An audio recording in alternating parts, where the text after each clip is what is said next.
দেশের জন্য যে সবকিছু করলো তার কবরটা জিয়ারত করা যাবে না আজকে। আমি তার জন্য কোরআন শরীফ খতম করছি। আল্লাহর কাছে বিচার দেব, আল্লাহর কাছে। আমার নাম মাওলানা ওলিউল্লাহ। আমি আসছি বরিশাল পিরোজপুর থেকে। আমি জিয়ারতের উদ্দেশ্যে আসছি। আমার পরিবার সহ তার বাড়িতে আজকে এইভাবে নির্মমভাবে 15 আগস্ট থেকে শহীদ করা হয়েছে। আমি আসছি তার জন্য কোরআন শরীফ খতম করছি। 2টা খতম দিছি আমি, 2টা খতম দিছে তার জন্য জিয়ারত করবো তার বাড়িতে। আমি তার নির্মমভাবে যারা 15 আগস্ট তার সব পরিবারকে শহীদ করছে এই দেশের জন্য। ব্রিটিশরা তারা এই ব্রিটিশদের বিরুদ্ধে আন্দোলন করছে, এই ব্রিটিশরা আবার এই দেশটা দখল করছে। এই ব্রিটিশ বিনিয়োগ শক্তি দোয়া করবো আমি এই জন্য আসছি তার পরিবারের জন্য। হ্যাঁ, আমি আর স্ত্রী আমার 3 সন্তান সহ আসছি। কেন বাধা হবে এটা আমরা জানি নাকি?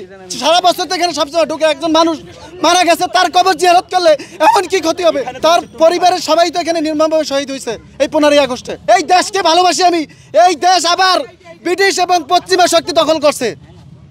এই দেশ আবার ঠিক মীর জাফর যেভাবে এই কাজটা করছে। আমার ছোট ছোট আমরা পরিবার সাধারণ আমরা গরিব মানুষের থাকি আসছি। আমি বঙ্গবন্ধুকে ভালোবাসি, বেশি অতিরিক্ত ভালোবাসি, এবং সে দেশের জন্য আমি তার ওই জীবনী পড়েছি। পড়ার পরে আমি দেখছি সে দেশের জন্য এরকম করছে। আমি বলছি যাবো তার জন্য দোয়া করবো, তার বাড়িতে গিয়ে একটু দেখবো। আমার গ্রাম পিরোজপুর, জেলা পিরোজপুর, নাজিরপুর থানা। আমি ঢাকায় একটু জুতোর ব্যবসা করে মাদ্রাসায় পড়াই।